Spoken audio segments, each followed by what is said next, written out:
Welcome to Candidate Question Time for the 2023 Manchester Students' Union elections. This year's coverage is hosted by Manchester Media Group.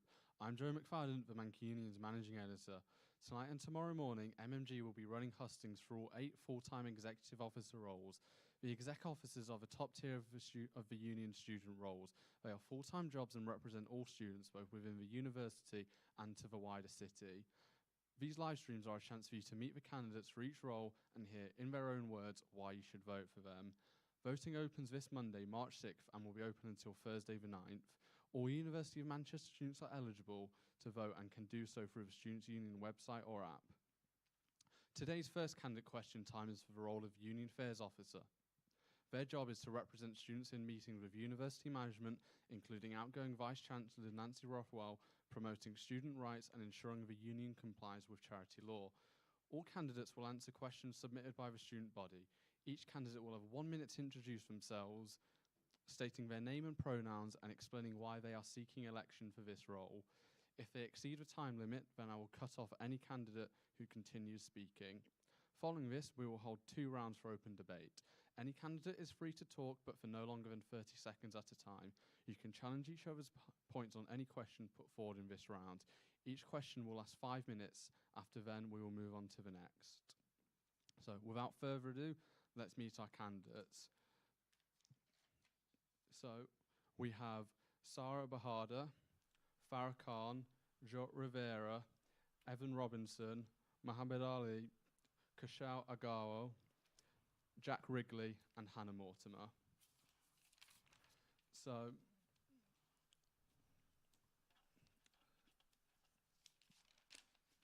Sarah, do you want to have 1 minute to introduce yourself? Okay. Hello, everyone. My name is Sarah. My pronouns are she, her, and I'm running to be your Union Affairs Officer. Now, in my manifesto, I've stated my points and reasonings for running, and I think a large part of that is due to the current situation that we find ourselves in terms of wider society, so in terms of the cost of living crisis. I believe that as students, we have been affected so significantly by that, and that's one of the main issues that I would really like to tackle, as it has affected every single facet of our student experience whilst we've been at university. Thank you. Farah? Hi everyone, my name's Farah Khan. I am a first-year politics and modern history student, and in my manifesto, my points detail, so I want to get lower rent prices, I want to negotiate more cost of living payments, I also want to increase job availability for students by working with big and local businesses in the area. I want to increase communication from the exec team to you guys so you know what we're doing. And I also want to open up a student surgery so that students can come speak to exec officers face-to-face about the issues that they are facing. Thank you. Sure. Hi everyone, I'm Jora Vera, my pronouns are she, her, and I'm running for Union Affairs Officers because I believe this union has more to offer to its students. Over the years, I've been an active member of this organization, and I've seen students struggling behind the lack of communication, empathy, and support from the very same institutions that are set up to embody these values. I want to change that. I want every student to feel connected to the SU, and I want the SU to be more connected to the students' concern. I want to create better solutions to let students know what the union is working on and strengthen their voice in its affairs. As well as that, I've got many manifesto points that, if elected, I like to implement. They include creating a fund to support students in running their activities and practicing their sport, enforcing better sexual consent modules for all students, coordinate schools' assessment schedules so that all students can benefit from appropriate away time from their studies. I am a capable leader, an empathetic listener. Evan, I'm going to have to ask you to start now. Hi, my name's Evan Robinson. My pronouns are he, him. I'm really passionate about creating positive change for students and as well as positive change in the uni organisation as a whole. My main areas of focus will be mental health support, support during the cost of living crisis, and celebrating diversity and multiculturalism in our student body. And I want to make sure that every single student voice is heard. Mohammed? Hello everyone, my name is Muhammad Ali, just like the great boxer. I might not be surely not be as strong as him mentally or physically, but I have the same fighting spirit. And I think during these hard times when students are facing challenges and being dragged down by various factors, we have to step up and I think that I can do that. In Greater Manchester alone, we are more than 100,000 students, not just combining this student union, but also the other student unions as well. We can bring about positive changes, and we should do that, and we should utilize these power.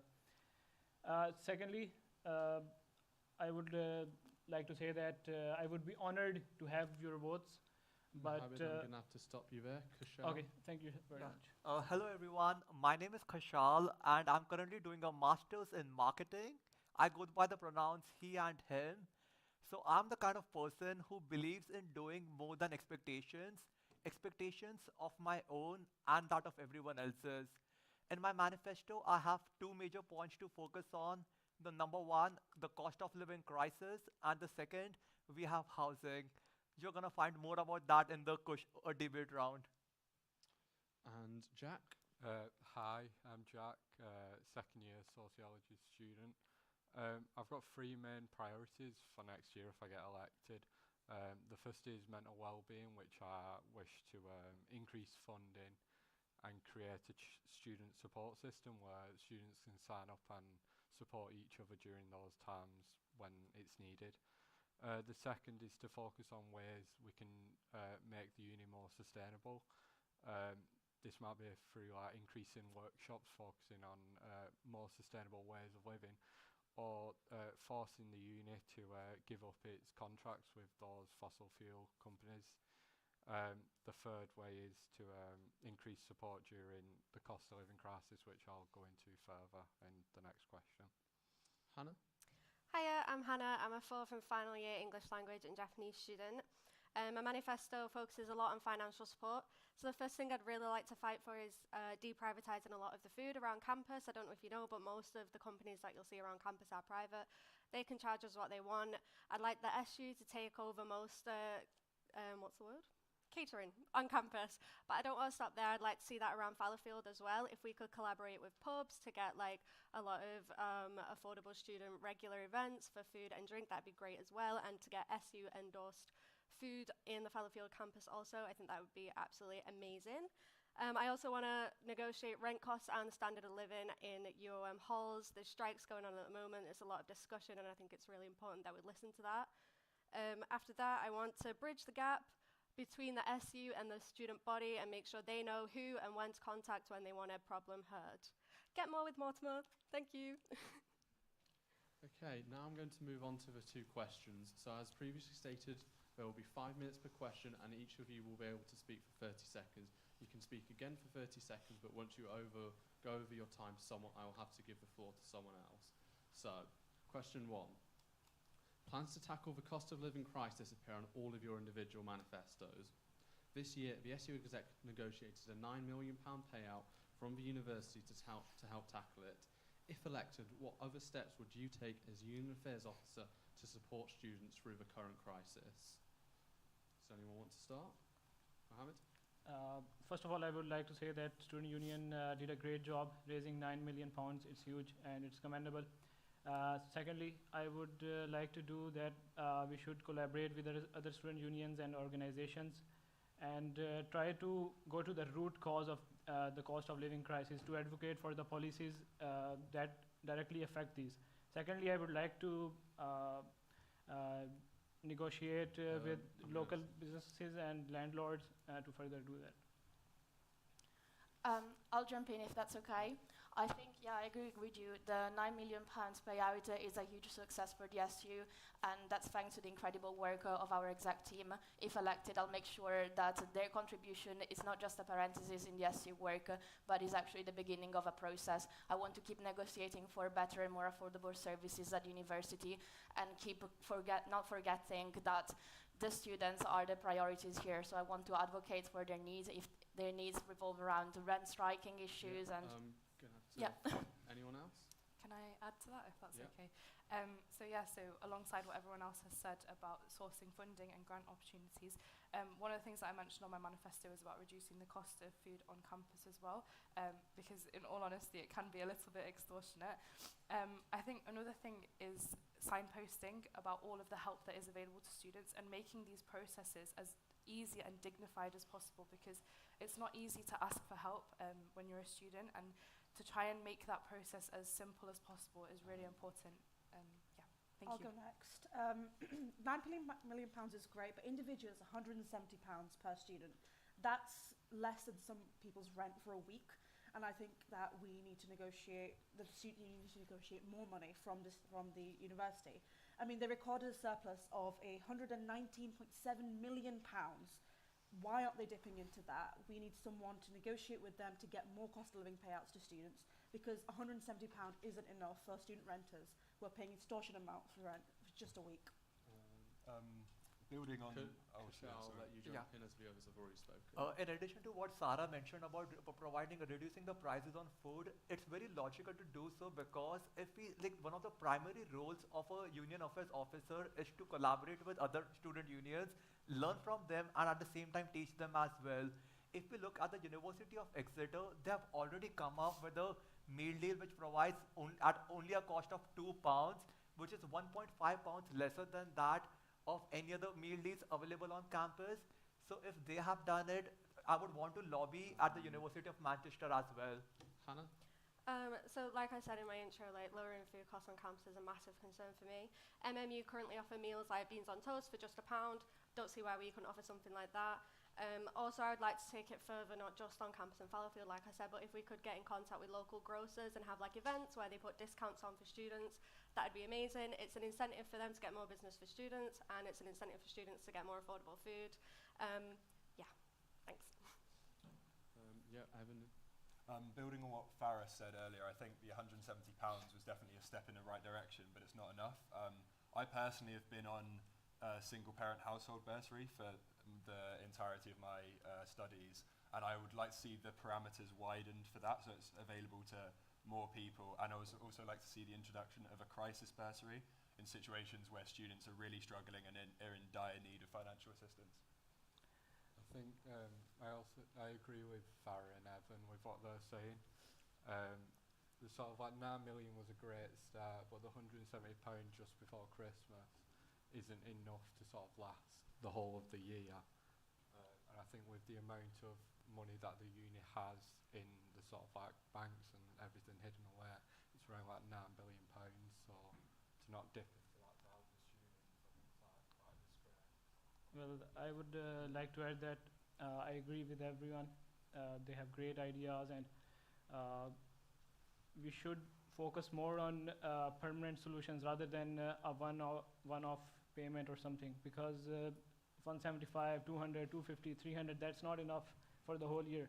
We have to move towards more permanent solutions, and in order to do that, we have to move our focus away from just raising one-off money for students. That won't be enough. And I'm gonna have to stop you, as that is the end of our 5 minutes. So, next question. As Union Affairs Officer, your job is to be in constant communication with university management, representing students' voices and holding senior leaders to account. What makes you best suited to the role, and how will you ensure you're representing students' needs? Can I start? Is that Yeah. okay? Okay. So I think what sets me apart is the experience that I have. I've been at university for 4 years now, but also for the last 5 years I've been involved in student activism, both grassroots organisations and national organisations.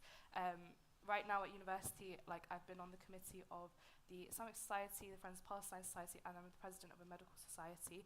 But also, as well as that, I've been engaged with the medical school's sort of senior leadership team for the last couple of years, as we've worked on a guide with them. And okay, that's fine. Thank you. Yeah, I'll jump in. Like Sarah, I've been in leadership positions and I've done a lot of experiences within the university for the past 3 years. I've also been in the position of not being heard by university. I'm an international student, and I've had to juggle between jobs and put aside my interests and passions to be able to afford increasingly high tuition fees and cost of rent.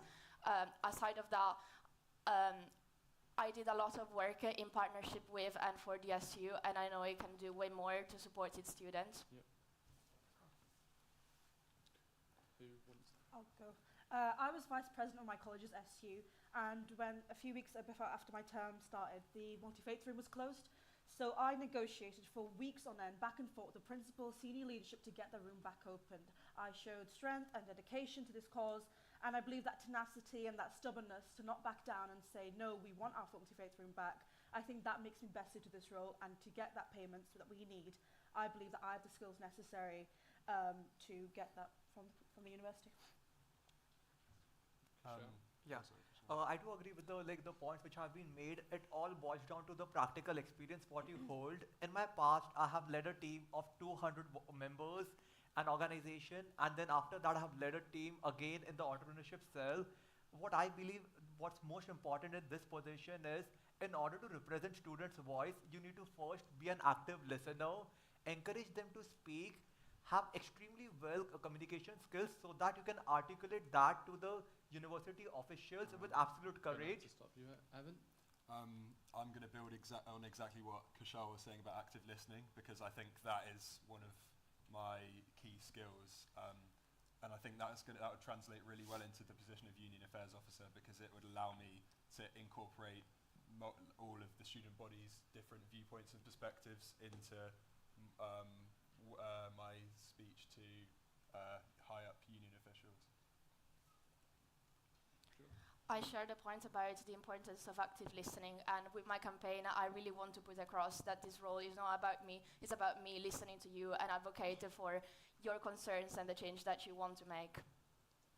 I would like to add to it that, as everyone said, that we have to be active listeners, because it's not about us, it's about all of the students, all of the student community, and we have to serve them and serve them well. In order to do that, we have to be active listeners, and that would be the key for a good executive member, I think. Hannah? I think it's really important for students to look at the cabinet and feel that they are represented.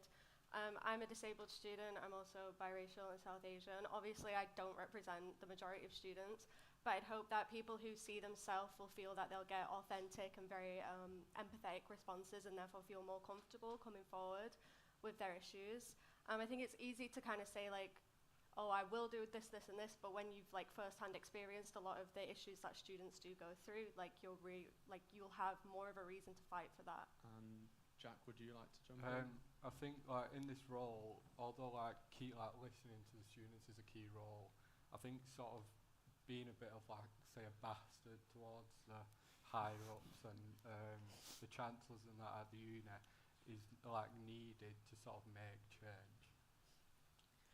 Anyone else?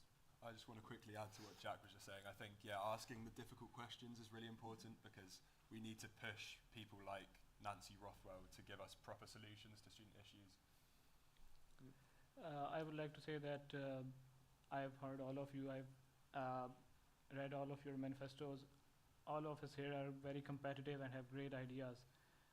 But for me personally, I think that the person fit for this role would be that is going to be, want to go those extra miles for you. And that would be the key for a good executive member. Hannah? I'd just like to add, obviously we're all facing a really massive cost of living crisis. It's obviously been the topic of this discussion. But as someone who has never had a loan that's covered my rent, I really understand firsthand what it's like going over your overdraft and being like, oh, and it's so embarrassing. If you do have people to ask for support, how do you get that support without feeling like, oh, they're going to blame me for not having my money? I really understand students' issues, I feel, and I feel that puts me in a really good position to empathetically push for those fights. Anyone else? I think ultimately what it comes down to, just to sort of summarise what everyone has said, is that the role of these officers is that we are here to serve you guys as students. We're not doing it as an ego boost, we're not doing it for clout or anything like that. You are a representative for the entire student body, and you need to ensure that people feel that they can come and speak to you, but you advocate for them to the university. That's what we are ultimately here for. So yeah, I guess that's ultimately why we're doing what we are. Okay.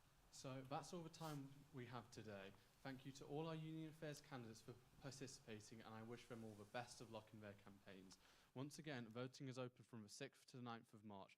This is your opportunity to decide the future of campus life here in Manchester, so make sure you vote for the change you want to see. Stay tuned for the city and community hustings, which will begin in 10 minutes. I've been your host, Joe McFadden. Until next time.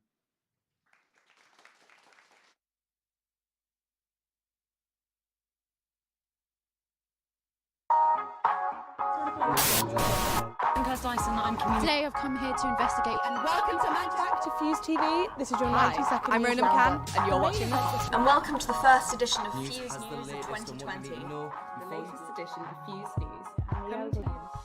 I'm here at Manchester University with the latest. Welcome to the first episode of our brand new And Fuse News came down to speak to some of the strike. Pleased to be here too. So the students union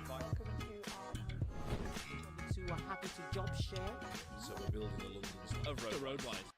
Hello, what's your name? Top 5 rap dropped this week.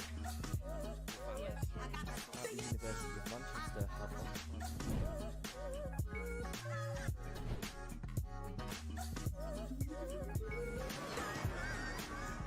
FuseTV, the best YouTube channel.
important because it creates a really nice community of women who can all sort of like contact each other, connect with each other, and just offer each other support because it's hard enough getting into the media industry, whether you are a man or a woman, but particularly if you are from one of those more underrepresented social groups.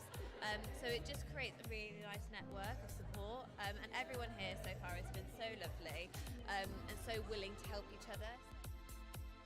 The team's growing even bigger. There's so many amazing speakers that we've heard from this weekend, and that wouldn't have been possible from like year on year. Students get involved and they get stuck in and they kind of make it this, really, really empowering conference.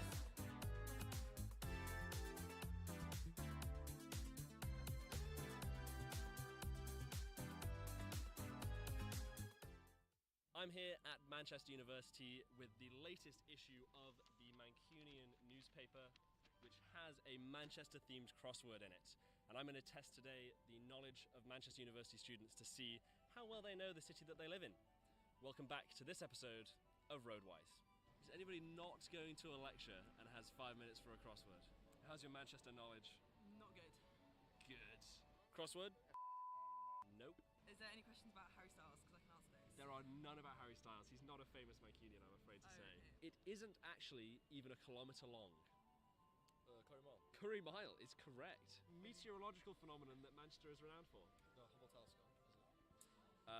Rain. Rain is correct. Do you know who the mayor of Greater Manchester is? No, not clue. He's Labour. Yes, he is. Oh God, I should know. He's like Andy something. Andy is his first name. It's like if you're roasting some pig. Roasting some pig. Burnham. Oh, Burnham. Correct. The name of the university's student radio and TV station. Oh, Fuse. Fuse. What's the clue for that one again? Name of the university's student radio and TV station. Fuse TV and radio. TV. Are we on Fuse? Yes, you are. Oh, wow, hello. There we go. That's the crossword complete. Yay. Thank you for your help. That's all right. If you guys want to take a copy of the Mancunian, this crossword is in there. Thanks for smashing it with us. No problem. Good to see you again. Can we get to plug stuff? Oh yeah, you can plug stuff as much as you want. Follow you. Well, there we go. We have ourselves a finished crossword. Make sure to pick up yourself a fresh copy of the Mancunian newspaper where you can find this very crossword yourself, and maybe this video helped you solve it. Make sure to subscribe, and I'll see you in the next one. So we're at the set of Live from the Hive. It's just in here, so follow me.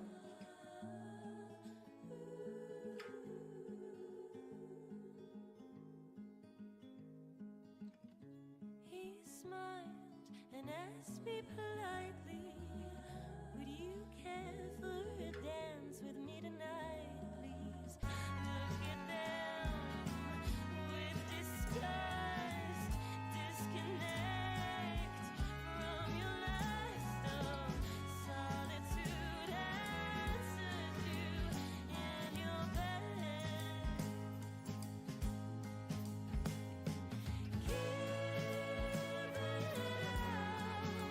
Don't pretend like you're lucky in love. No,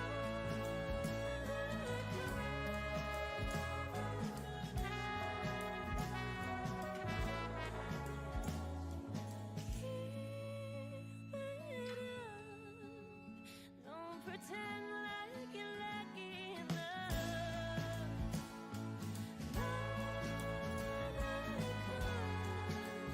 Of protecting the pride that you lost,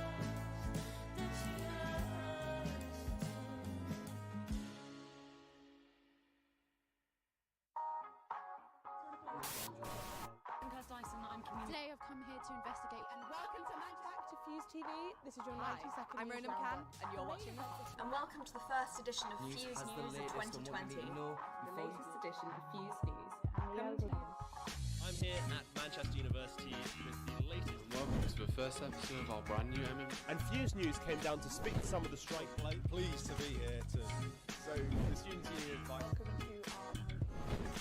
who are happy to job share. So we're building a London. Roadwise. Hello. Hello. What's your name? Top 5 rap dropped this week. At the University of Manchester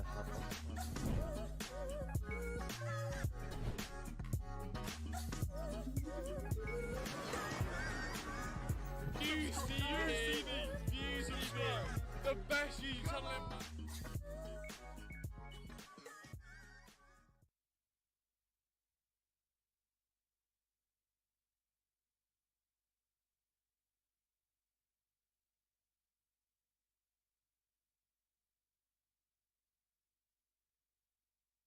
and Communities Officer. This officer helps students engage with their community and the entire city at large. They will be meeting with councillors and the Mayor of Manchester, pushing for change to make the city in accordance with student concerns. We have 3 candidates today who are here to answer the questions put forth by the student body. We will start with a round of introductions where I'll request every candidate to say their name, pronouns, and why they wish to stand for this position with 1 minute each. If you go over this time, I will ask you to stop. Following this, we will hold 2 open round debates. Any candidate is free to talk, but you're only allowed to talk for 30 seconds at a time. You can talk more than once, but only for 30 seconds. You can counter each other's point of view in any question put forward in that round. All these candidates today are seeking your vote. The voting opens at 11 AM on Monday, 6th of March, and all students at the University of Manchester can vote for the candidate that they wish to drive the university life in the future. You can vote through the Student Union website or the app. I'm just going to start by introducing the names of the candidates. Right next to me, we have Tanzneem Safarao, then we have Ben Hobbs, and then we have Alex Dean. I just want to start with a little introduction, just a minute long, please.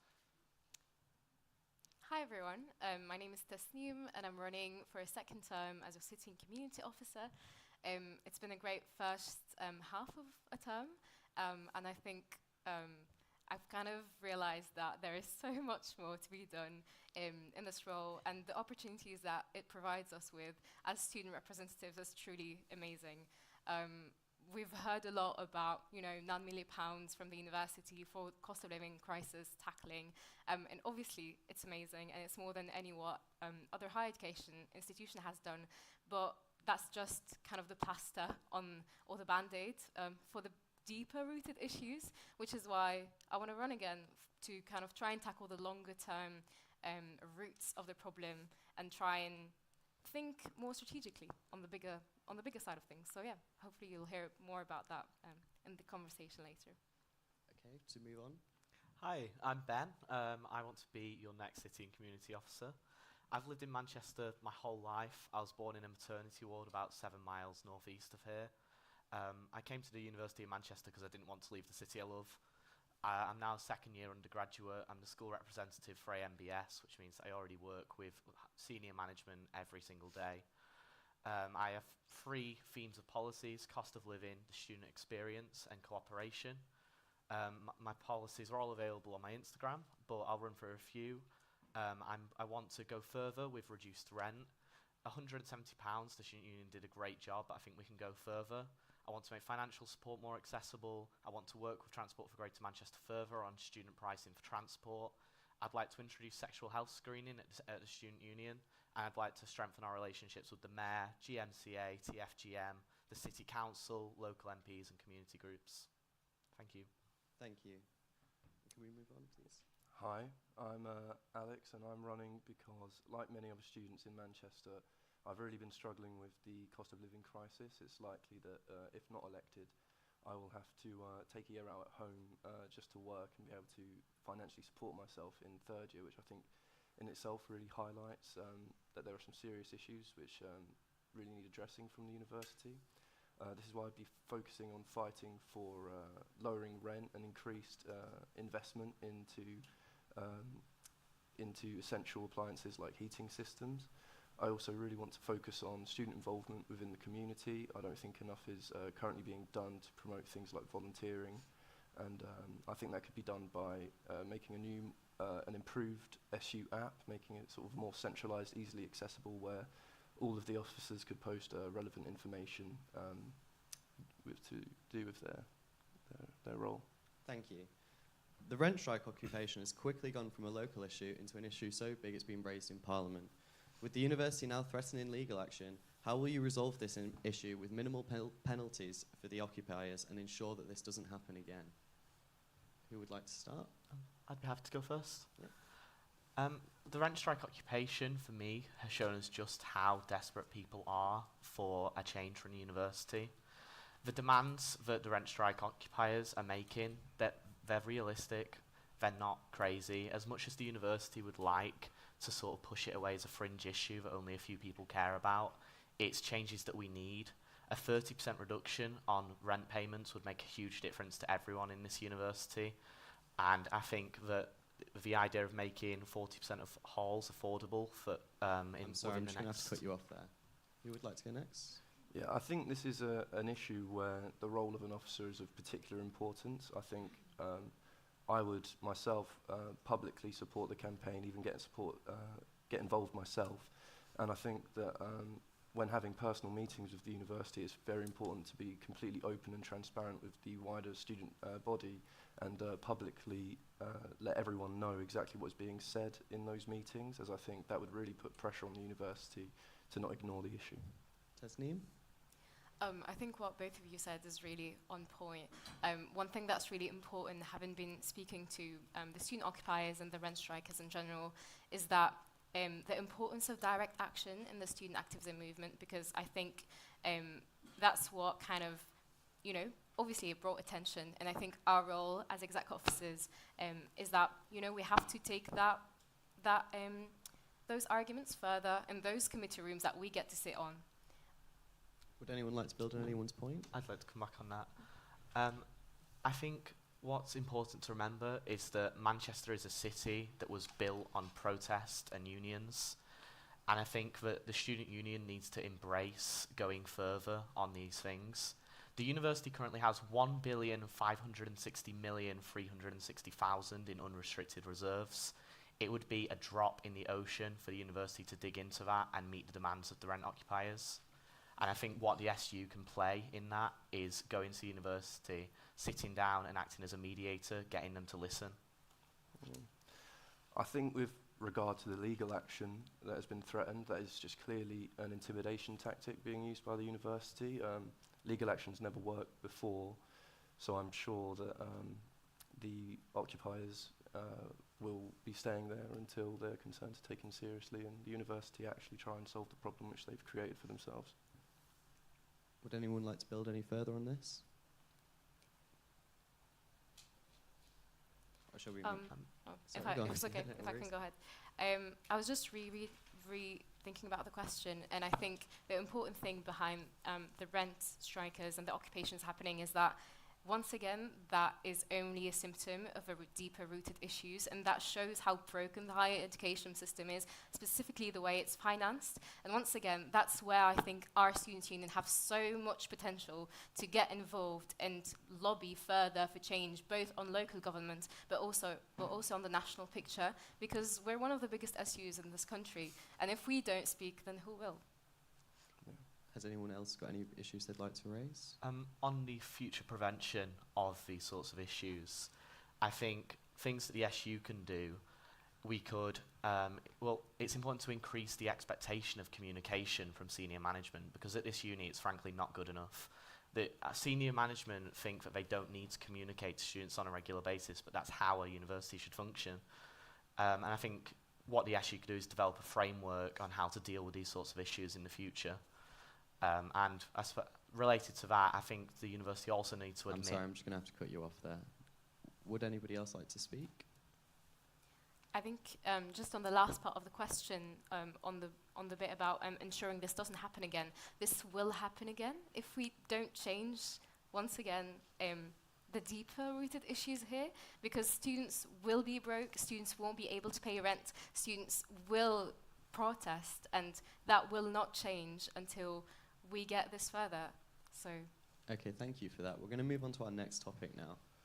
Last September, Andy Burnham told Manchester Media Group that he was open to the idea of introducing a £1.50 cap on all student bus fares. How are you going to keep this pressure on the mayor to introduce more affordable student bus fares? Who would like to start? I'm happy to start. Well, that conversation came around actually because of the motion introduced by Robbie, who's running for Activities and Culture. And that was based on the NUS survey. It found that 42% of students have started cutting on transport costs because of the cost of living crisis. And clearly that's not sustainable. That isn't something that should be happening at a university.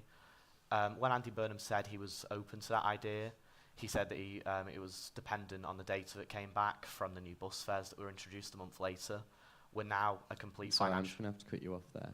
Who would like to speak next? Yeah, I think it's worth pointing out that this is very much a realistic demand.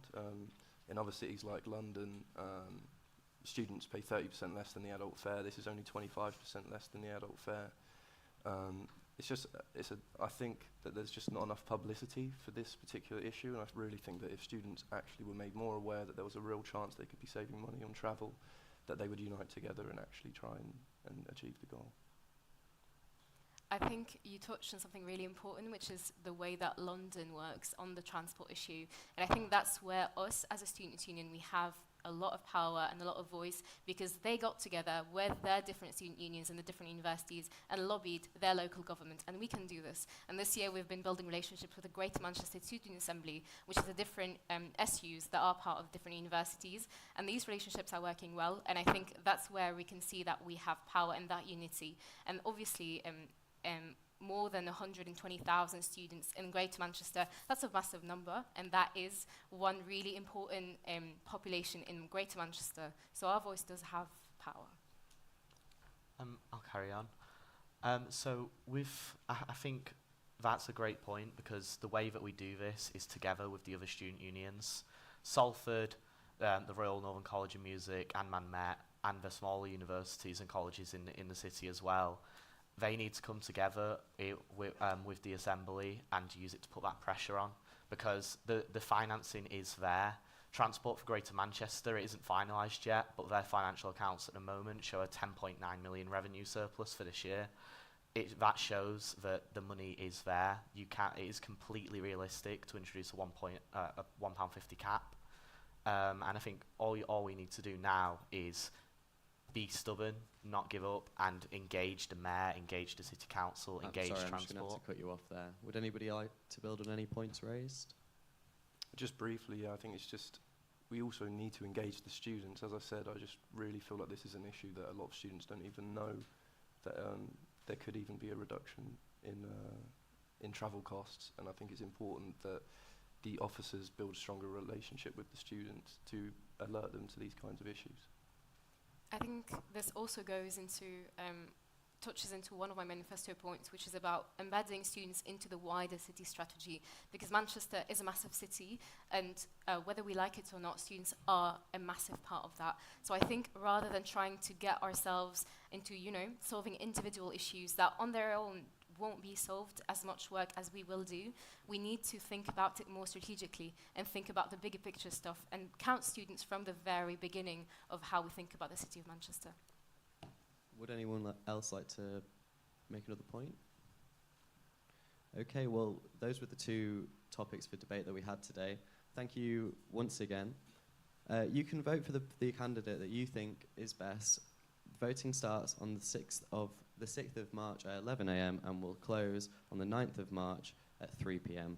This is your opportunity to decide the future of campus here in Manchester, so make sure you vote. Stay tuned. The next round of hustings will start again in around 10 minutes.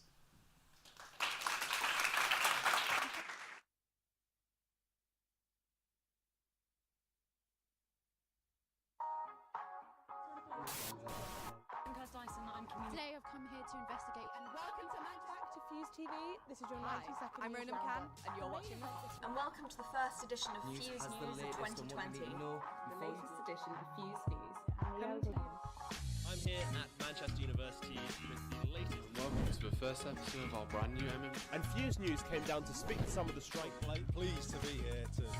So the Students' Union invites. Who are happy to job share.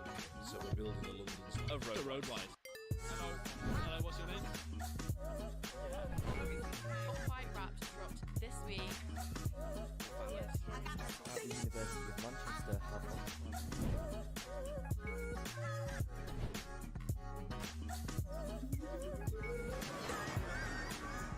FuseTV, the best YouTube channel in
important because it creates a really nice community of women who can all sort of like contact each other, connect with each other, and just offer each other support because it's hard enough getting into the media industry, whether you are a man or a woman, but particularly if you are from one of those more underrepresented social groups. So it just creates a really nice network of support, and everyone here so far has been so lovely and so willing to help each other. The team's growing even bigger. There's so many amazing speakers that we've heard from this weekend, and that wouldn't have been possible from like year on year. Students get involved and they get stuck in, and they kind of make it this, really, really empowering conference.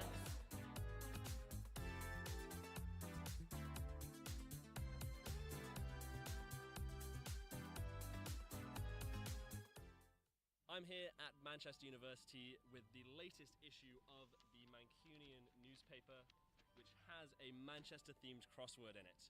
And I'm going to test today the knowledge of Manchester University students to see how well they know the city that they live in. Welcome back to this episode of Roadwise. Is anybody not going to a lecture and has 5 minutes for a crossword? How's your Manchester knowledge? Not good. Good. Crossword? Nope. Is there any questions about Harry Styles? Because I can answer those. There are none about Harry Styles. He's not a famous Mancunian, I'm afraid to say. Okay. It isn't actually even a kilometre long. Curry Mile. Curry Mile is correct. Meteorological phenomenon that Manchester is renowned for. The Hubble telescope, is it? Rain. Rain is correct. Do you know who the mayor of Greater Manchester is? No, not good. He's Labour. Yes, he is. Oh God, I should know. He's like Andy something. Andy is his first name. It's like if you're roasting some pig. Roasting some pig. Burnham. Oh, Burnham. Correct. The name of the university's student radio and TV station. Oh, Fuse. Fuse. What's the clue for that one again? Name of the university's student radio and TV station. Fuse TV and radio. TV. Are we on Fuse? Yeah. Yes, you are. Oh, wow, hello. There we go. That's the crossword complete. Yay. Thank you for your help. That's alright. If you guys want to take a copy of the Mancunian, this crossword is in there. Thanks for smashing it with us. No problem. Good to see you again. Can we get to plug stuff? Oh yeah, you can plug stuff as much as you want. Follow you. Well, there we go. We have ourselves a finished crossword. Make sure to pick up yourself a fresh copy of the Mancunian newspaper where you can find this very crossword yourself. Just like knock out. And maybe this video Also, we've extended solve to it. 40 for everybody. Make sure to subscribe and I'll see you in the next one. So we're at the set of Live from the Hive. It's just in here, so follow me.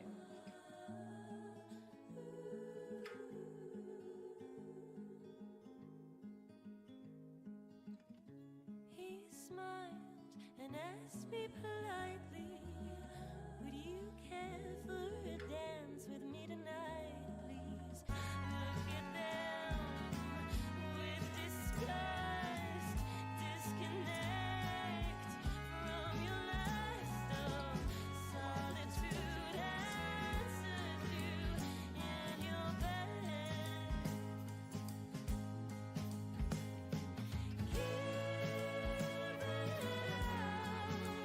Don't pretend like you're lucky in love. No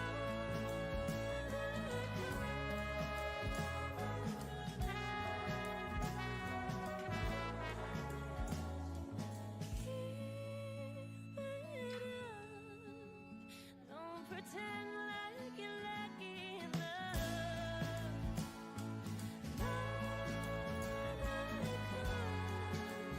Of protecting the pride that you lost,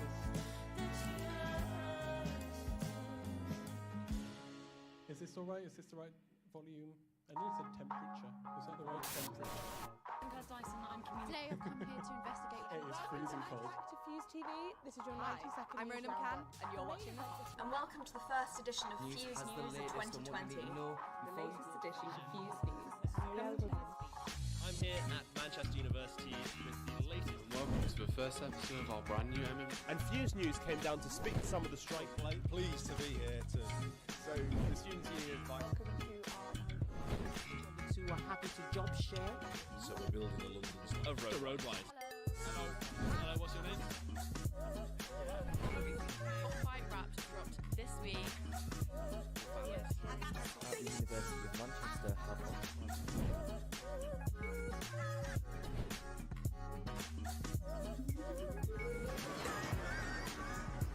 FuseTV! FuseTV! The best YouTube channel in...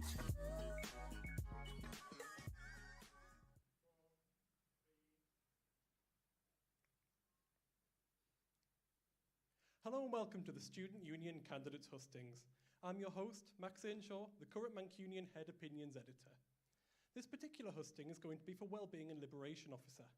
This officer looks after the liberation, diversity and equality on campus. They will be holding campaigns and championing the cause of underrepresented students. Their job is to ensure equality in terms of ethnicity, race, gender, accessibility, sexuality and more. All these candidates today are seeking your vote. The voting opens on Monday, March the 6th, and all students of University of Manchester can vote for the candidate that they think will best drive university life in the future. You can vote through the Students' Union website or app. We have several candidates here who will be answering questions put forth by the student body. We will first start with a round of introductions where I request every candidate to say their name, pronouns, and why they wish to hold this position for a minute each. On exceeding that time, I will unfortunately have to ask you to stop. Following this, we will hold 2 open debate rounds. Any candidate is free to talk during those rounds, but for no longer than 40 seconds at a time, in a slight change to the format from previous debates. You can counter each other's point of view in any question put forward during that round. First of all, though, let's meet our candidates and hear their minute's pitch.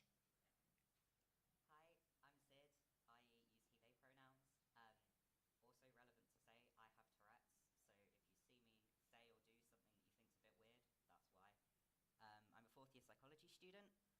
I'm involved with the Feminist Collective, the Disabled Student Society, the LGBTQ Society, anything you can imagine really. My manifesto focuses around implementing a guarantor scheme, investigating the real workload that's put on students, improving the mental health service, having far less performative activism from the university and the SU, and to make financial support both easier and more readily available to students. Thank you. And the next candidate, please. Hi, I'm Aisha Akram. My pronouns are she, her. And the stuff that I want to look into as the candidate for Wellbeing and Liberations Officer is better tailored mental health support for sexual assault survivors, as this is an issue that is very close to home. I'd love for there to be prevention and also support, after support as well.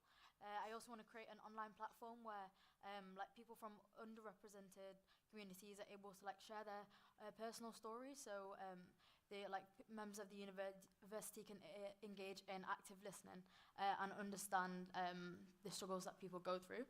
And I also want to increase support for international students, because I feel like they're so overlooked and they have high tuition fees, and I feel like better mental health support for them would be amazing. And also I want to fight for widespread suicide prevention training across campus, because I feel like a lot of the people that I've spoken to that have been to counselling have said that people, when they've come with suicidal issues, then it's kind of been looked down by the counsellors and there's not specific advice for them. Okay, thank you. And now time for our third candidate. Hi, so I'm Darlene and I'm a third year student and I study trauma and film studies, and through my degree and for the course I've done, I've learned the arts is a massive part of of society and university life, and so I'd really want to bring that experience of what I've done in youth work and cultural events to bring that into this role, and doing the role of seeing it as not a job and not something that is how can I say this, not like a job, but something that's first and foremost a priority, and it should always be a priority to create safe spaces for people and to look after people's well-being and liberation. And so so seeing it as something which is a priority first and foremost. Thank you to all for that. It's now time to move on to the questions raised by our student body. Question 1. The university has extended wellbeing support to students from areas of conflict. However, their statement only mentions Ukraine and Iran as areas of conflict. Do you think other countries are being overlooked by this definition? And if yes, how would you advocate changing this? Who would like to come in first? I can. Go for it. I think I mainly wanted to say that obviously this does miss a whole host of countries. I mean, the first ones that come to mind are Hong Kong and Palestine. Palestine. Palestine is a particularly egregious example because the university is still funding that conflict. There shouldn't be a hard list of which do and don't count in the university's opinion. A student should be able to say, this is what is happening in my country, and this is what support I need from it, and it shouldn't be up to the university to decide whether that is good enough for them. Aisha? Yeah, I completely agree with what Sid's saying. I think there's a lot of countries that I could name right now. I think notably Palestine, Syria, and also the Uyghur Muslims in China. I think the concentration camps, I think it's a matter of, it's happened previously in history before, and people weren't so aware of it, and it's now happening again. And I think it's just really hard to for me to see as well, because I'm Muslim, and like to see these conflicts going on in those countries, it's really difficult. And I think so far the uni support consists of link dropping, which I also feel like can be like an insensitive way of providing support to students. I'd like to hear from somebody else now, please. Yeah, so following what's been said, it shouldn't just be like two main like countries where that's and other countries are overlooked. And I feel like someone from a black background and black heritage, and there's loads of stuff with African nations that doesn't get talked about and doesn't get discussed. And so I feel like there needs to be more time, less performatism, and like more monthly awareness where we can have looking at other cultures and backgrounds and countries, where bring that to the forefront and keep that as like a routine thing where it is looked at every single culture and stuff that isn't openly discussed. So yeah. Thank you, Darlene. Would anybody else like to respond to any of the comments that have been made thus far? Yeah. Oh, do you want to go first?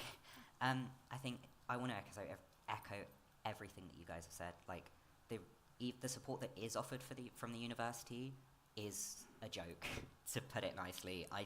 They just offer links and ask whether you've considered talking to a therapist, and that is ridiculous. They need to take actual action in supporting students with any like issue, but particularly in this one where they are still funding arms, so they're still contributing to it, which should be their first and foremost way to support these students. But they need to offer real support. This needs to go towards MITCERCs and helping with your deadlines and giving you time off of university that doesn't impact your grade. Like, there's so much more the university needs to be doing. And Aisha? Yeah, I completely agree that everything that Sid said. I think, like as I mentioned before about the link dropping, and as Sid said, there's so much more that can be done.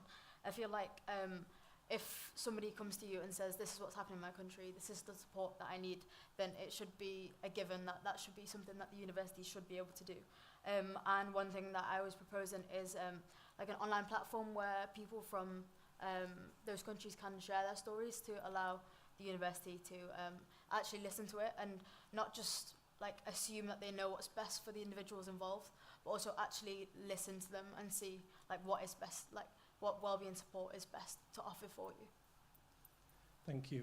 Darlene, would you like to make any further comment? No further comments. Would any of the other candidates like to make any further comment on this question? I feel like when we're talking about conflict, if it's overlooked by the media and it's overlooked by uni, then it makes those students feel like they're alone in their struggles. So if there's more awareness and allowing those students to talk about how they actually feel and how their conflict's making them feel, then it will like enhance peer support. Thank you. Would you like to make any further comments, Sid? Yeah, I basically just want to add that the way that the university is going to support students best in any situation is to listen to us. And that is what they are not currently doing. I've sat in countless boards and working groups about every issue you can think of, well, not every issue you can think of, but a lot of them. And they don't listen because the university don't think that we know how to talk about our problems best. And that's going to be the easiest way to solve most problems. They need to talk to the students that are affected by these struggles and listen to our solutions. Thank you. It's time to move on to the second question offered by the student body. Question 2 is that there is no mandatory sexual consent module for students, despite pledges from the current university and current officers. Do you support a mandatory university-wide consent module being implemented? And if so, how will you ensure it is implemented under your tenure? Who would like to start on this? Aisha? Go first. As a sexual assault survivor, I know how important it is to educate people on consent. And as a campaigner, I've spent the week with a whiteboard going around uni, and one of my questions was how can we tackle sexual harassment and assault within university. And I know that there's a lot of people out there that care, and the variety of suggestions was really refreshing to see.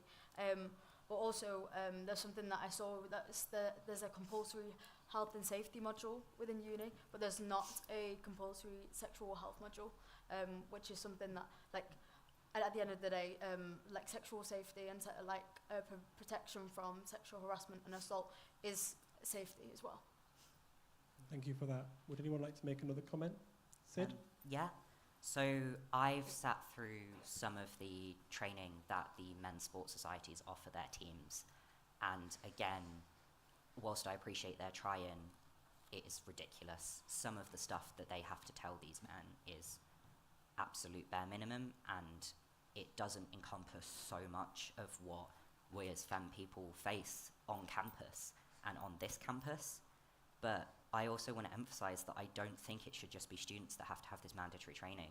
Staff are also equally as able to commit these crimes, and they are even more able to perpetuate a culture that accepts them, because they are who deal with our disclosures. And the amount of times that I firsthand or my friends have disclosed sexual violence and harassment to staff and been met with responses that just completely negate any training and awareness that the SU and the university try to do is ridiculous. So it shouldn't just be students. Yes, students need to sit through this training, but so do staff. Thank you. Darlene, would you like to make a comment? Yeah, I agree and hear everything which has just been said. And I think I agree having a mandatory course is just a starting point. I don't think it's a means to an end.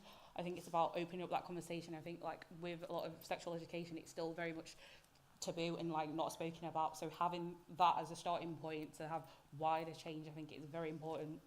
And using that, and then but first and foremost, bringing people's experiences first and foremost at hand, and not relying on something which is not as informed. And so having at the centre the people who experience that first. Aisha? Yeah, something that I was thinking about in regards to the mandatory sexual health module is if we collaborate with the advice and response manager who deals with reports of sexual violence and harassment, and we should hold the senior leadership team accountable for the lack of action with pursuing through the pledge that they made initially. And we also need to highlight that UOM had the 8th highest number of reports of sexual harassment according to Everyone's Invited, and so it's an incredibly important thing to address. Sid? Yeah, based on what both of you have said now, talking to the people affected is the only way that we're going to ensure that this training is effective, because we've sat through so many trainings as minorities that are about us and are just completely irrelevant to the lived experience we have. And no offence to the university and staff, but they often create these training modules that students don't care about. And the only way that you're going to actually ensure this module is effective is to talk to the people involved. And that means all of the people involved. And as a student that has done hours and hours of unpaid labour for the university, you need to pay the students that you're expecting to participate in this module's creation, because the university have those funds. They're just unwilling to give them. They need to speak to the Butterfly Project, and they need to speak to Resist Rape Culture, they need to speak to Feminist Collective, and they need to create, I've forgotten the word, but a reason why students would want to have an input in the creation of this module, and that needs to be financial. Thank you. Darlene, would you like to make a comment? I think the other thing to add, using the word mandatory, I think, so not having it as mandatory, it becomes optional, and so sexual consent should never be an option. So I think that is an issue in itself. So I think that's one thing to add. Okay, we've not got any more time for any more contributions, I'm afraid, on that topic, but thank you for such an honest and thought-provoking debate. That's all the time that we have for today's debate. Once again, you can vote for the best candidate from the 6th to the 9th of March. This is your opportunity to decide the future of campus life here in Manchester, so make sure that you use your vote. Stay tuned, as the next round of hustings will start again in 10 minutes. I've been your host, Max Earnshaw. Good evening.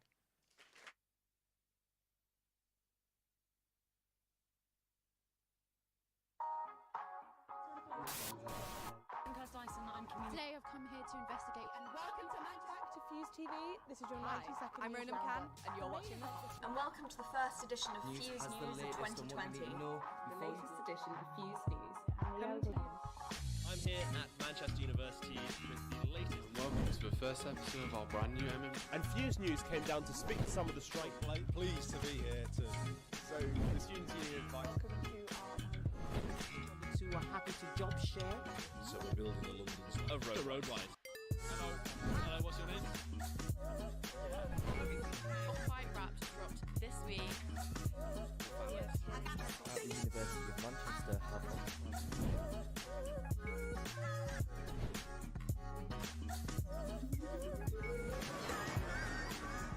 FuseTV,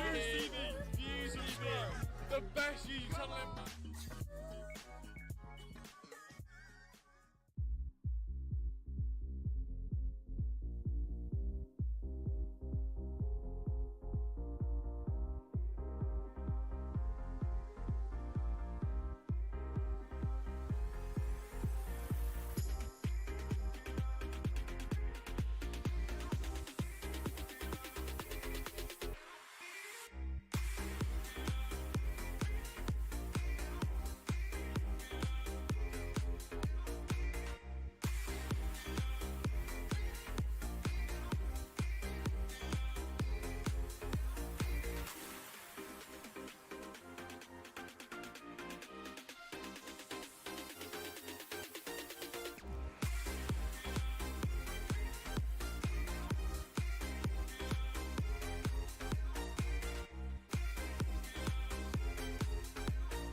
Really important because it creates a really nice community of women who can all sort of like contact each other, connect with each other, and just offer each other support because it's hard enough getting into the media industry, whether you are a man or a woman, but particularly if you are from one of those more underrepresented social groups. So it just creates a really nice network of support, and everyone here. Hello, can you just, the people sat on the table, can you just speak for me? The team's growing yeah. bigger. Can I have quiet in the room, please? Amazing speakers that we've heard from this weekend. Can you all hear and that wouldn't have been possible. Keep talking, please. Year on year, students Can you just say a few get words? involved and they get stuck in and they kind of make it this I did really, not. really empowering conference. No. Maybe, yeah. I'm a first year psychology student, by the way. Yeah. Are they saying the right order? Not at all. Okay, that's good. Can I have the next one, please? Hello.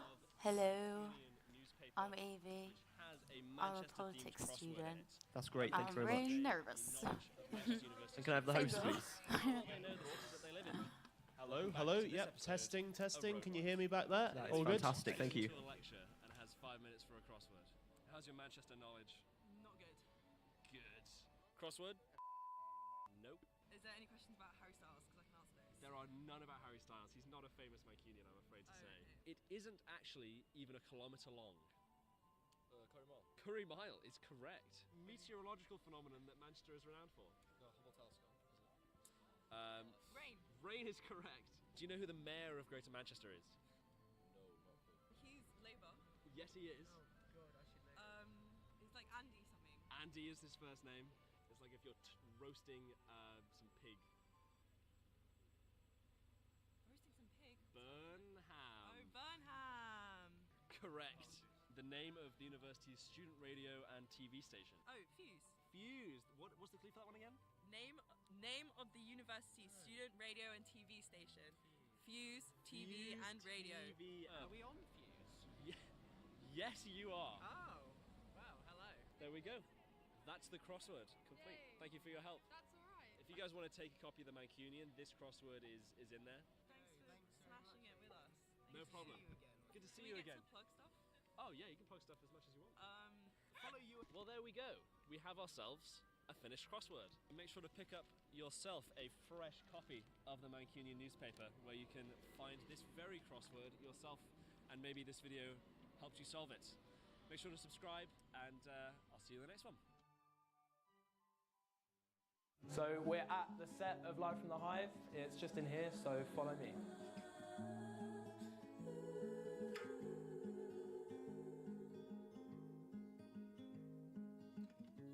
He smiled and asked me politely, would you care for a dance with me tonight, please? Look at them with disgust, disconnect from your lifestyle. Solitude answers you in your bed.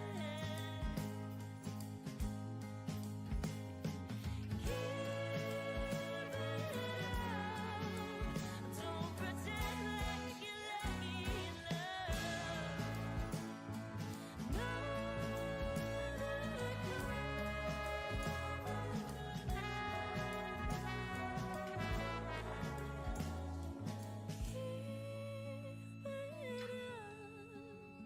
don't pretend like you're lucky in love.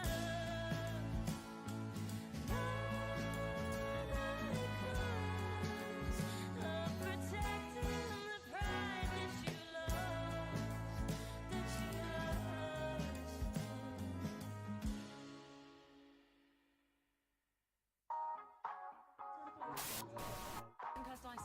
Today I've come here to investigate and welcome to FuseTV. This is your 90-second I'm news Rona McCann, roundup. and you're watching And welcome to the first edition of Fuse News of 2020. The latest edition of Fuse News. I'm here at Manchester University with the latest. Welcome to the first episode of our brand new And Fuse News came down to speak to some of the strike pleased to be here so the students union Who are happy to job share. So we're building a London roadwise. Hello, what's your name? Top 5 rap dropped this week. At the University of Manchester have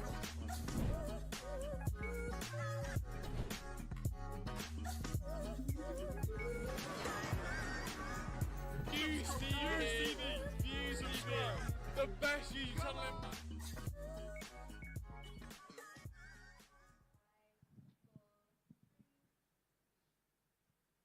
Hello, and welcome to the Student Union's Candidates Hustings. I am your host, Patrick Whiteford, the current head of FuseTV News.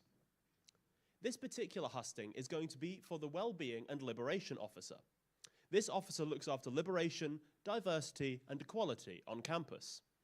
They would be holding campaigns and championing the cause of underrepresented students. Their job is to ensure equality in terms of ethnicity, race, gender, sexuality, and more. We have several candidates here who will be answering questions put forth by the student body. We'll first start with a round of introductions, where I request every candidate to say their name, pronouns, and why they wish to stand for this position for a minute each. On exceeding that time, I will have to ask you to stop. Following this, we will hold 2 more open debate rounds. Any candidate is free to talk, but for no longer than 30 seconds at a time. You can counter each other's point of view in any question you put forward in that round. All these candidates today are seeking your vote. The voting opens on Monday, March 6th, and all students of the University of Manchester can vote for the candidate they think will best drive university life in the future. You can vote through the Students' Union website or the app. So, let's meet our candidates. Let's start, please, Ash. Why bleed at all when your voice can make a difference for you? You matter, your feelings matter. Greetings everyone. I'm Ashwati, a first-year psychology student. Firstly, I truly believe every student deserves to feel seen, heard, valued, and included, regardless of their background, their identity, or ability. And students matter way more than they think they do. Understanding them and their needs will always remain my #1 priority. Secondly, I know that university has many resources to help students, albeit in much further improvement and flexibility. We can't ignore the fact that there are resources to help students in some kind of way. But how many of us have proper awareness of it? Personally speaking, I didn't know about these policies or resources available at the university. If there could be one me, there could be thousands of others. It doesn't matter that we bring changes or we make it more flexible if that thing is not widespread in the student community. So, as their Wellbeing and Liberation Officer, I will always work tirelessly to ensure that all students are supported and have an immediate and easy access to the resources that they need. Thank you. Thank you very much. And now, Evie, if you'd like to go ahead. Hello, I'm Evie Rain. My pronouns are she, her, and I'm a final year, 3rd year politics and international relations student.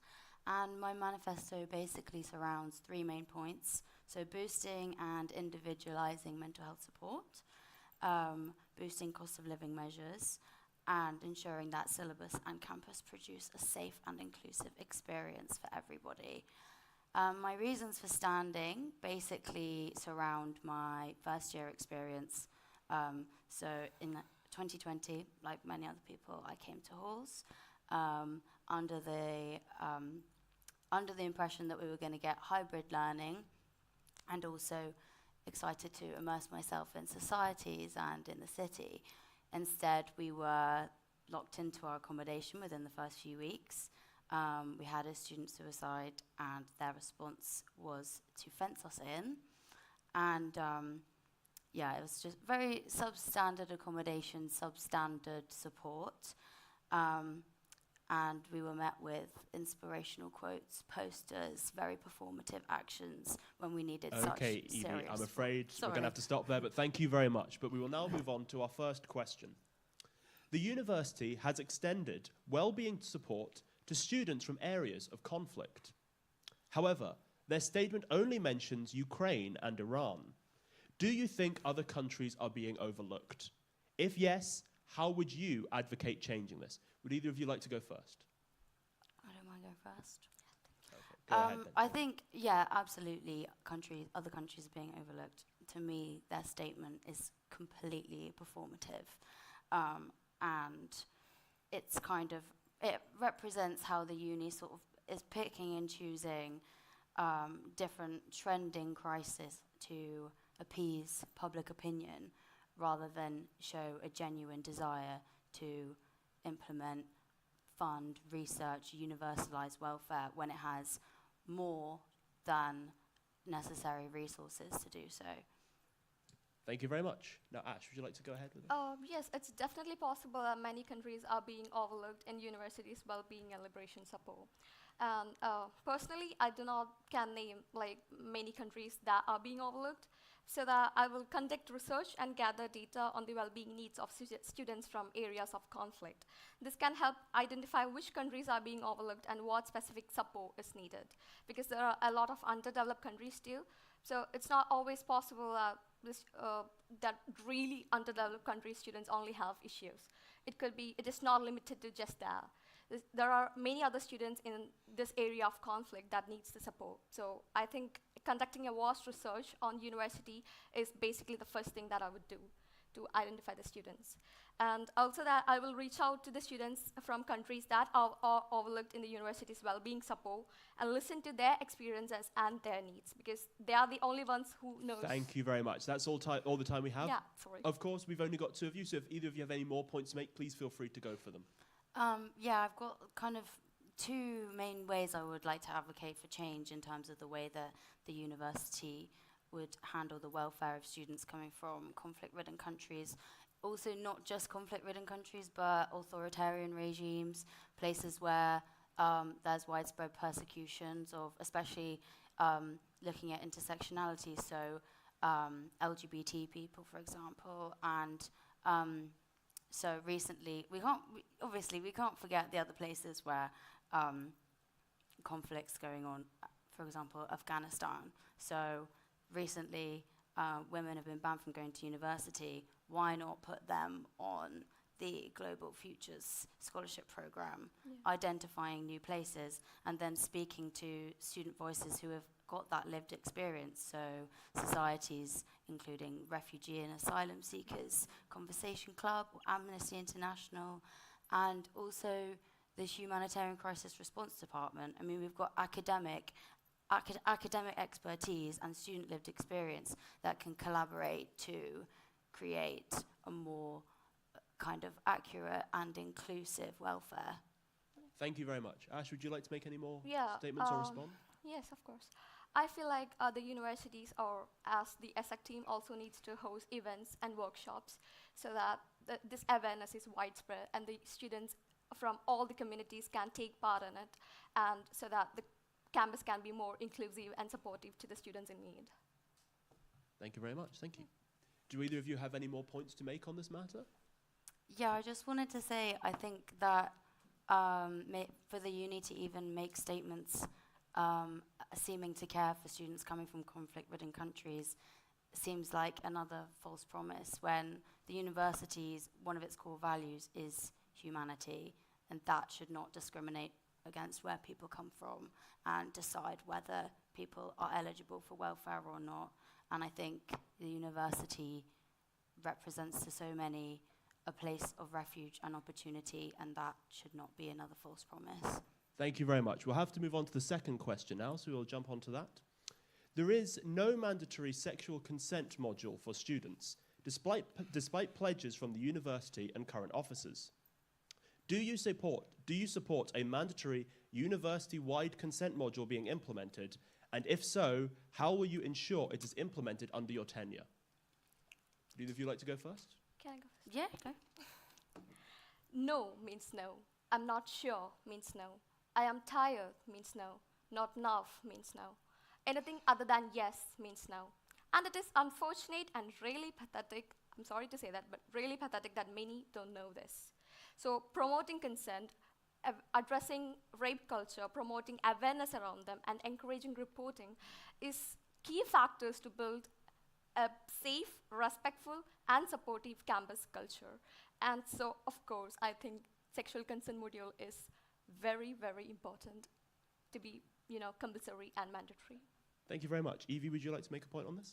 Yeah, so one of my manifesto points is also to work on making the consent module mandatory, but I think that is a no-brainer. What we need to look at is the wider societal structures that allow for rape culture and allow even this conversation to happen, because this is so ridiculous that we're even fighting for it to be mandatory.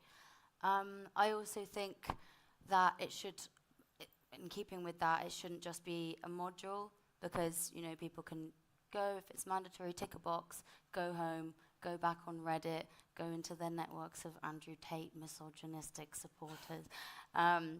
So it's about instilling more like continuous developmental at every single level agendas of consent. Consent in the workplace, the consent as an ethos, not just sexual, consent within friendships, consent within the way that you're treated by staff and security. I think it goes far beyond just the module.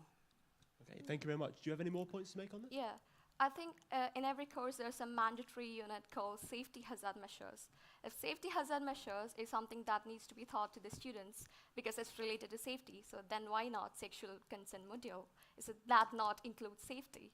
So I think the staffs needs to be trained on this to teach this material very effectively, but also implement this as a mandatory program to every course and keep assessments and questionnaires, but also making sure that the students have like flexibility to do so, maybe like complete it within the first semester or complete it within the second semester. And also have like, I don't know how much it is possible to implement this idea, but I have this idea that there are like more than 300 societies in University of Manchester. I feel like when each student signs up for this, signs up for a society, there needs to be mandatory sexual consent, awareness of rape culture, encouraging report, workshops, panel discussions, seminars, so that when each student signs up, they are like automatically entered to these workshops and they need to attend these obligatory events. So that's another way to promote this awareness. Fantastic. Thank you very much. Okay, thank you very much for your time. We will now move on to the end. Thank you. That's all we've got time for today. Once again, you can cast your vote for the best candidate, according to you, from the 6th to 9th of March. This is your opportunity to decide the future of campus life here in Manchester, so make sure that you vote. Stay tuned as the next round of hustings will begin in 10 minutes. I've been Patrick Whiteford. Thank you very much.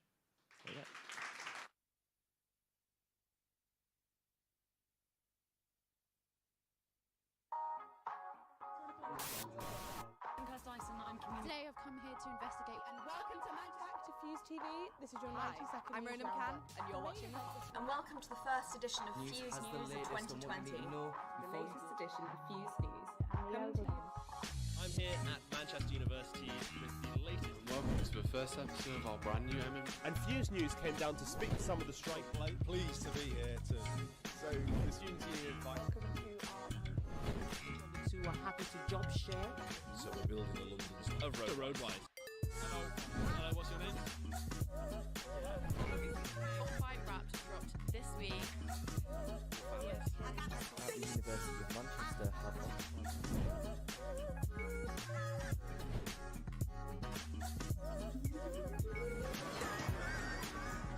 FuseTV, the best YouTube channel in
really important because it creates a really nice community of women who can all sort of like contact each other, connect with each other, and just offer each other support because it's hard enough getting into the media industry, whether you are a man or a woman, but particularly if you are from one of those more underrepresented social groups.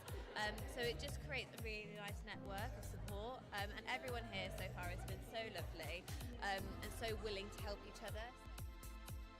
The team's growing even bigger. There's so many amazing speakers that we've heard from this weekend, and that wouldn't have been possible from like year on year.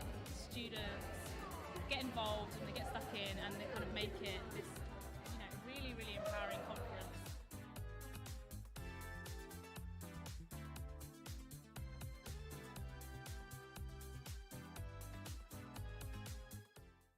I'm here at Manchester University with the latest issue of the Mancunian newspaper, which has a Manchester-themed crossword in it. And I'm going to test today the knowledge of Manchester University students to see how well they know the city that they live in. Welcome back to this episode of Roadwise. Is anybody not going to a lecture and has 5 minutes for a crossword? How's your Manchester knowledge? Not good. Good. Crossword? Nope. Is there any questions about Harry Styles? Because I can answer those. There are none about Harry Styles. He's not a famous Mancunian, I'm afraid to say. Okay. It isn't actually even a kilometre long. Curry Mile. Curry Mile is correct. Meteorological phenomenon that Manchester is renowned for. The Hubble telescope, is it? Rain. Rain is correct. Do you know who the mayor of Greater Manchester is? No, not clue. He's Labour. Yes, he is. Oh god, I should know. He's like Andy something. Andy is his first name. It's like if you're roasting some pig. Roasting some pig. Burnham. Oh, Burnham. Correct. The name of the university's student radio and TV station. Oh, Fuse. Fuse. What's the clue for that one again? Name of the university's student radio and TV station. Fuse TV and radio. TV. Are we on Fuse? Yes, you are. Oh, wow, hello. There we go. That's the crossword complete. Yay. Thank you for your help. That's all right. If you guys want to take a copy of the Mancunian, this crossword is in there. Thanks for smashing it with us. No problem. Good to see you again. Can we get to plug stuff? Oh yeah, you can plug stuff as much as you want. Follow you. Well, there we go. We have ourselves a finished crossword. Make sure to pick up yourself a fresh copy of the Mancunian newspaper where you can find this very crossword yourself, and maybe this video helps you solve it. Make sure to subscribe, and I'll see you in the next one. So we're at the set of Live from the Hive. It's just in here, so follow me.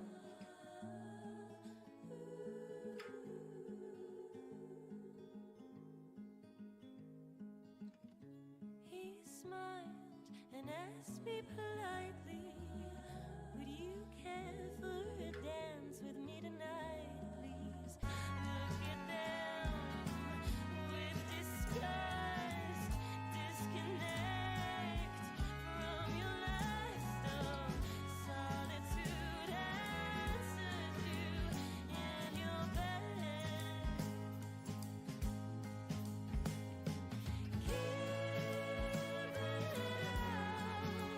Don't pretend like you're lucky in love. No,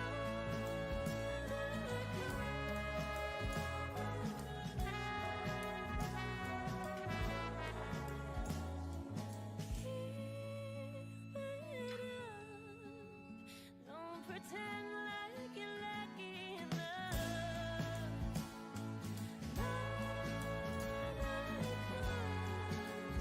Of protecting the pride that you lost,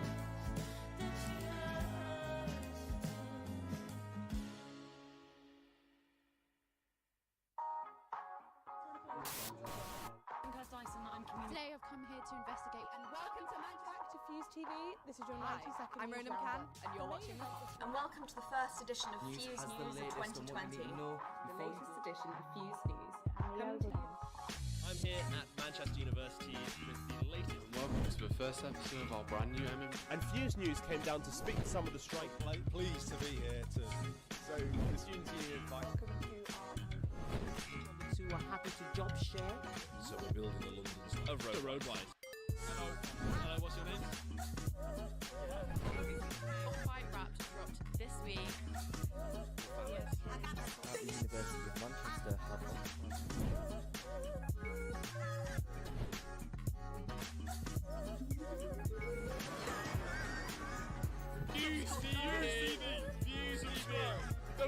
you tell them.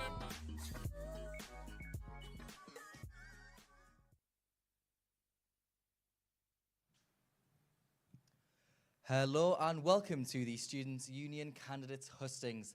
I am one of your hosts for this husting. I'm Tom Grant, the MMG Senior Producer. And I'm Johan Saul, Head of News for Fuse FM. This particular husting is going to be for the Activities and Culture Officer. This officer works with student groups to improve the student experience at the university. They represent and look after the affairs of all SU societies, as well as organising fundraising events and representing international students. We have several candidates here who will be answering questions put forth by the student body. We will first start with a round of introductions, where I request every candidate to say their name, pronouns, and why they wish to stand for this position for a minute each. On exceeding that time, I will have to ask you to stop. Following this, we will hold 2 open debate rounds. Any candidate is free to talk, but for no longer than 30 seconds at a time. You can counter each other's point of view in any question put forward in that round. All these candidates today are seeking your vote. The voting opens on Monday, March the 6th, and all students of the University of Manchester can vote for the candidate they think will best drive university life in the future. You can vote through the Students' Union website or the app. But first, let's meet our candidates, and we'll start with Robbie. Hello, my name's Robbie. My pronouns are he, him. I am the current officer for Activities and Culture. I'm running again because I absolutely love it. I think it's the best job in the world. I set up and ran Gigs and Band Society for a year. We ran 20 events for thousands of students. I had a great time doing it, but I also learned that running a society is bloody hard. So I came into the role. We have absolutely revamped how societies work, pumped 8 times more money into societies than they got last year, and increased the recreation grant by 4 times. We've also done massive amounts of cost of living work, and it's been a big push to make sure that this gets to all of our students, including our international community. There's still plenty of work to be done for our international students, which I'm looking forward to elaborating on.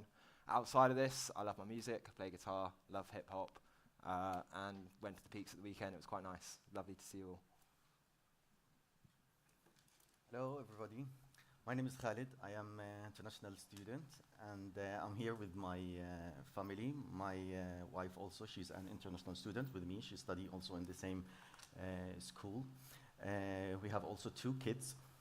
Also, they are international students in high school. I'm running for this position because we are highly involved in this topic. We want some activities to be involving everybody. And to be engagement for everyone, and to bridge the gap of the culture, and nobody should be isolated in this university. Hello everybody, my name is Maria. I'm from Iran, and my pronoun is she, her. Without further ado, I prefer to talk about my main issue that I mentioned in my manifesto. As I mentioned, Manchester is a melting pot of different culture. So why not taking advantage of this fact and get to know each other's culture better and better? Because I believe that these cultural values are sometimes give rise to discrimination, actually, and bias. And of course, I want to create a club, which is called Cul Club. C stands for culture, A for arts, and L for languages. Because I do believe that this is art that will save the world. And of course, it's very important to know that we are all culturally unique and culturally complex individuals. By that, I mean we're not supposed to stereotype others or make assumptions, because the differences between individuals are not just based on their ethnic background. Sometimes it's based on sex, age, social class, faith, and other factors. Thank you. And Martha. Hello, I'm Martha, and I'm a 3rd-year drama and English student. I've recently set up my own theatre company formed out of a play I did with Drama Society that I wrote and directed, and we're taking a play to Edinburgh Fringe this year, which is really exciting. I've been the programming officer of Drama Society, and I'm going for this role because I've got so much out of my 3 years at University of Manchester, and I'd love to give that to other students, ensuring that everybody has access to the activities and culture at University of Manchester. My manifesto centres around inclusion, ensuring that international students are included in the full offer at University of Manchester. I propose Makers of Manchester, where different societies come together, collaborate, learning from one another and acquiring different skills. I wish to develop the Reclaim the Night campaign, giving people of marginalised gender identities a platform for their voices, art and work to be heard, reclaiming our streets and reclaiming our nights. I'd love to collaborate with food banks. Over 1 in 10 students are using food banks at the minute in this cost of living crisis. I want to combine creativity and charity and do something with lots of local food banks in Manchester. Great, thank you. Now, something different that we haven't had in any of the other Hustons, but Max Zhang was unfortunately unable to be here today, so they have sent us their manifesto. So they have an opening statement, which I'm now going to read. So they've started off with, so here's the deal. I can't be with you in person today because I'll be at the Mobile World Congress in Barcelona. Now, you might be wondering why you should vote for me as your Activities and Culture Exec Officer. Let me tell you a little bit about myself. As an event rep of our student residence community, I've organised some pretty awesome parties and events. I've learned a lot about the importance of cultural exchange and activities, and I want to bring that same energy to our campus culture. As an international student myself, I know what it's like to be a stranger in a different land, but I also know that we can create a welcoming environment for everyone where no one feels overlooked or excluded. I believe that every student deserves to shine, regardless of their background or origin. And that's why I want to bring diversity to our campus culture by promoting inclusive activities and events that showcase different cultures and traditions. I'm not just talking about a bunch of boring lectures or stuffy seminars either. No, no, no. We're talking about fun, exciting and engaging events that will have everyone talking. I'm talking cultural exchange programs, engaging with student societies and collaborating with different colleges and departments to create an inclusive environment for all. When it comes to cultural exchange, I'm all about inclusivity and community engagement. I mean, who doesn't love a good party? And what's a better party than one that celebrates all cultures? So let's bring out the food, music and dance moves from around the world and show off what makes each culture unique. And who knows, maybe we'll even find out that we all love pizza. That's a common ground we can all agree on. But we can't just party all the time, right? We need to make sure our students are healthy and happy too. So let's get those physical exams scheduled and maybe even throw in a little dance aerobics to get those endorphins pumping. And for those tough mental health issues, we've got the Tree Hole platform, a place to talk about anything and everything anonymously. Think of it like a virtual tree fort, but without the cooties. There you go. Thank you, Tom. We're going to move on to our first question of today then. So what is your understanding of the university's transition to a harm reduction stance? And what policies would you like to implement if you got this role in regards to the situation? Rob, if we start with you, maybe? Sure. I've had the pleasure of working alongside Student Sensible Drug Policy on harm reduction this year. Also, full credit to last year's Executive Officer team for making sure that the university passed a statement in favour of harm reduction over zero tolerance. Harm reduction is basically about facing up to the realities of substance use in society and trying to make sure that people are supported and educated around that rather than criminalised and given punitive fines for that. Last year, the exec did a great job of convincing the senior leadership team that that's an important thing to do. This year, we've been struggling to convince the people on the ground that it's an important thing to do. So I would like to eliminate fines next year as a first port of call. We can move on and come back to it in a bit. Thank you. Does anyone else want to? Yeah, Martha. Yeah, if I could chime in.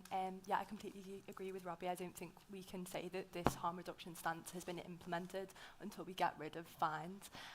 If I was elected, I would work closely with the SSPD because I think they are our most valuable resource in terms of making sure that this is implemented. I would create collaboration between the SSPD and lots of different societies, making the SSPD facilitate training and workshops to interest-based societies so that, and make it mandatory so that society leaders and committee members are trained in drug safety so that if their members do choose to use drugs that they know everything they can to do to support them. And on that I'd make sure that there was one committee member who remained sober at all society events that had received that training. So I'm just going to have to cut you off there. Khaled, yeah. I believe in 2 points: safety instead of punishment, and cure before doing and prevention before cure.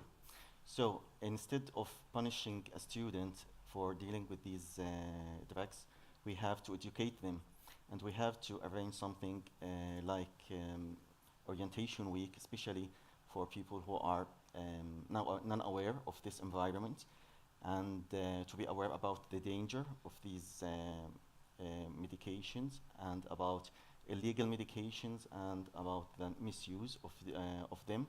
And this should be under confidential environment, really confidential and to be safe and to have drug kits in order to be safe from any harm.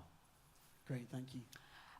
Yeah, I agree, but I want to say that surely it's important to be aware of the dangers associated with actually taking recreational drugs and psychoactive substances. But the problem, there is another problem yet, I think, because there is an issue, this is the issue, and there is a solution. The solution is treatment, therapy session, but yet there is another question, and the question is how likely students are to speak up when they're sad or they're unhappy about some situation. I mean, not all the students want or can put their feelings into words. So I'm going to make a bridge between these two gaps. I mean, the issue, the current issue and the current solution, and that would be my call club. Does anyone have any further points they'd like to make? Yeah, Martha? So I think there's wonderful SSPD organisations across the city at a load of universities. Leeds have got a great SSPD, Portsmouth have got a great SSPD, and on the assembly programme that's been talked about tonight about different universities across Manchester coming together, I really think that this is an issue we can work on collaboratively and collectively. Let's learn from one another, see what's working in different universities and see how we can help each other out to support this issue and to make sure that this harm reduction stance is fully implemented without financial implications. Thank you. Anyone got any further points? Yeah, Robbie. Yeah, just to hammer home the importance of harm reduction work, I spoke to some members of frontline staff on campus. A student had overdosed and was being seen to by campus support services, and their friends didn't want to tell support services what that student had taken because they were worried that that would lead to fines and repercussions for that student. So that's the kind of importance of this work that we're dealing with.